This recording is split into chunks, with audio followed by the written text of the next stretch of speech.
नमस्कार दोस्तों, welcome to cases class. दोस्तों आज हम बात करेंगे कुछ टॉपिक के बारे में। सबसे पहले मैं आपसे बता दूं दोस्तों, कुछ लोगों का कहना था कि आप वही सब डालते हैं जो किताबें में होता है। हाँ, किताब से अलग तो डालेंगे नहीं भाई साहब, जो किताब का है वही तो डालेंगे। दूसरी बात, आप क्या करते हैं जब आप पढ़ते हैं कोई टॉपिक जो पढ़ते हैं आप पढ़ के छोड़ देते हैं, ठीक।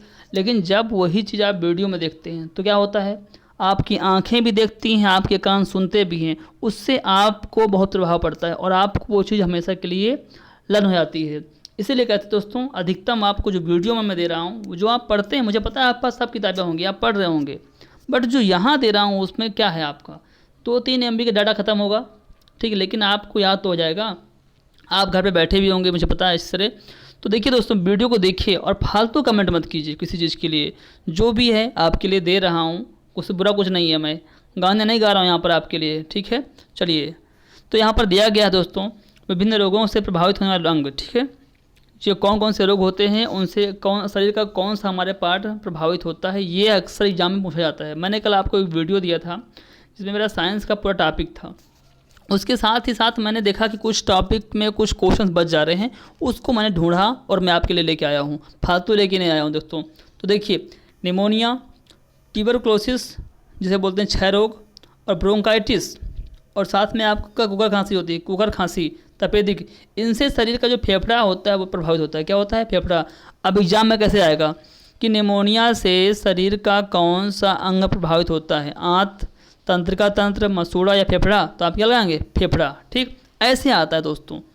फिर देखिए, दिया गया है नेक्स्ट क्वेश्चन, दिया गया हैजा, जी हाँ हैजा, टाइफाइड, पेचिस, डायरिया, तो इससे कौन सा अंग प्रभावित होता है? तो आंत होती है। अब एग्जाम में आएगा, हैजा से मनुष्य के शरीर का कौन सा अंग प्रभावित होता है? तो क्या होता है? आंत, ठीक ठीक।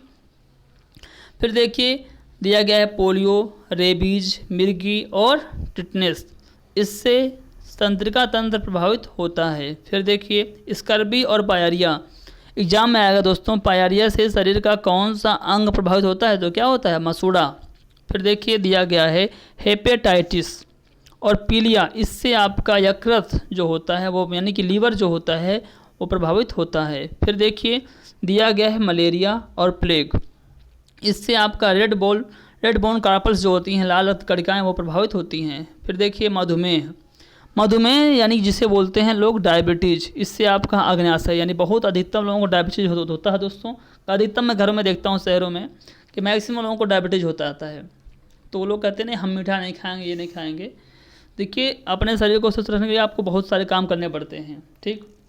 देखिए, आप जब 24 घंटे काम करते हैं तो कम से कम अपने बॉडी के लिए आधे घंटे आप जो कहते हैं एक्सरसाइज होती है उसे करिए, योग करिए, टहलिए। कि देखिए, आप हमेशा, आपके लिए बॉडी आपकी जब अगर ठीक है तो आप सब कुछ कर पाएंगे, वरना कुछ नहीं कर पाएंगे। फिर देखिए, दिया गया है आपका काला जार, इससे आपका अस्थिमज्जा प्रभावित होती है। क्या है? अस्थिमज्जा। फिर डिप्थीरिया, अस्थमा और दमा, अस्थमा को ही बोलते हैं दमा, इससे लोगों सांस फूलती है, उससे आपकी श्वास नली प्रभावित होती है। फिर दिया गया है आपका घेंघा, ग्वाइटर। दोस्तों, घेंघा यानी जो देखते हैं नमक, गैसीले को कहते हैं लोग, आयोडीन नमक खाइए, तो इससे क्या होता है, थायराइड ग्रंथि जो होती है और आपका गला प्रभावित होता है। सबसे अच्छा क्वेश्चन कई बार पूछा गया है SSC में या कई सारे एग्जाम में कि ट्रोकोमा से शरीर का कौन सा अंग प्रभावित होता है? तो क्या होता है? आँख। ट्रोकोमा हो गया, ग्लूकोमा हो गया और मोतियाबिंद से आपकी आँख प्रभावित होती है। ये रहे कल के टॉपिक में बचे हुए क्वेश्चंस। अब आते हैं नेक्स्ट टॉपिक पे। दिया गया है, कल मैंने इसको भी बताया था इसके बारे में भी, कि प्रमुख अम्लों के प्राकृतिक स्रोत कौन कौन से अम्ल हैं, उनके प्राकृतिक स्रोत क्या हैं। देखिए, फार्मिक अम्ल जो होता है वो लाल चींटियों में पाया जाता है, ठीक, बिच्छू के डंक से, ठीक। तो बिच्छू के डंक में, और ऐसे एग्जाम में आएगा, बिच्छू के डंक में कौन सा अम्ल पाया जाता है? तो कौन सा? फार्मिक अम्ल। चींटियों में, चींटियाँ अलग, लाल चींटियों में कौन सा अम्ल पाया जाता है? तो फार्मिक अम्ल। फिर देखिए, साइट्रिक अम्ल खट्टे फलों में पाया जाता है, नींबू में पाया जाता है और संतरा में। फिर देखिए, बेंजोइक अम्ल जो कि घास में, पत्ते में, मूत्र में पूछा जाएगा दोस्तों आपसे।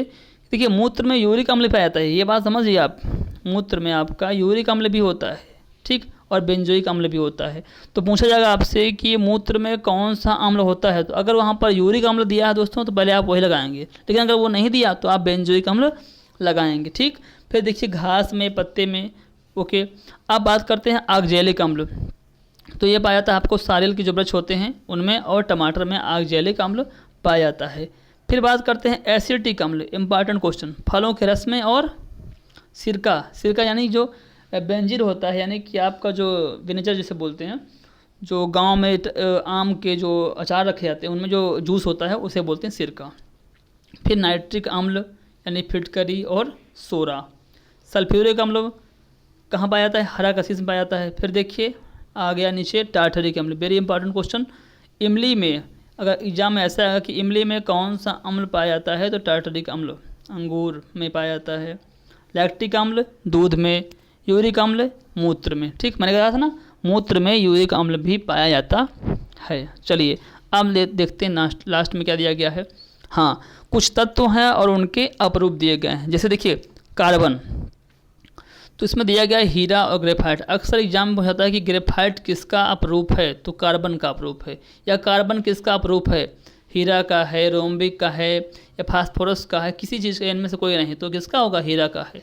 अधिकतम हीरा और ग्रेफाइट अधिकतम आते हैं, इनको आप याद रखिएगा। कोक का भी है और कोलतार का भी है। फिर देखिए सल्फर दिया गया है। सल्फर किसका है अपरूप? रोम्बिक का और मोनोक्लाइक का, क्लाइनिक सॉरी। फिर दिया गया फास्फोरस, ये पीला तथा लाल फास्फोरस का अपरूप होता है, ये हो गया। अब लास्ट में आते हैं विदेशी सहायता से स्थापित स्टील प्लांट। ये भी क्वेश्चंस अधिकतम एग्जाम में पूछे गए हैं, इसीलिए मैं आपको दे रहा हूँ दोस्तों। ये है आपका बोकारो स्टील प्लांट, जो कहाँ है? झारखंड झरिया में है। ठीक, 1968 में इसकी स्थापना हुई थी और इसको पूर्व सोवियत संघ देश ने इसकी सहायता की थी, उसी की सहायता से ये स्थापित हुआ था। फिर आप बात करते हैं दूसरे वाले की। यहाँ पर दिया गया है आपका भिलाई प्लांट, जो है भिलाई स्टील प्लांट, जो भी आपका छत्तीसगढ़ में है। ठीक, ये इसकी स्थापना 1955 में हुई थी और पूर्व सोवियत संघ की सहायता से हुई थी। फिर देखिए राउरकेला स्टील प्लांट, जो कि उड़ीसा में है, उड़ीसा की कैपिटल भुवनेश्वर है। तो इसकी स्थापना हुई थी 1953 में हुई थी दोस्तों, और ये पश्चिमी जर्मनी की सहायता से हुआ था। ठीक, अब दुर्गापुर स्टील प्लांट बहुत ही विख्यात है दोस्तों, और ये आया भी है कई बार एग्जाम में है।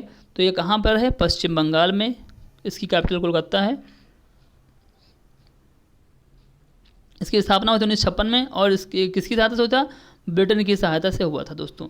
ये रहे आज के कुछ इंपॉर्टेंट फैक्ट, इनको आप देखिए और दोस्तों वीडियो को लाइक कीजिए, शेयर कीजिए। अगर आप नए हैं तो सब्सक्राइब कर लीजिए। ये तो बहुत छोटी चीज़ मैं आपको दे रहा हूँ अभी फ़िलहाल, और इसके बाद मैं आपको बहुत कुछ देने वाला हूँ, तो आप बने रहिए मेरे साथ में। और इसकी PDF आपको टेलीग्राम से मिल जाएगी। तो टेलीग्राम से आपको पता होगा KSS क्लासेस करके है। तो जय हिंद, जय भारत।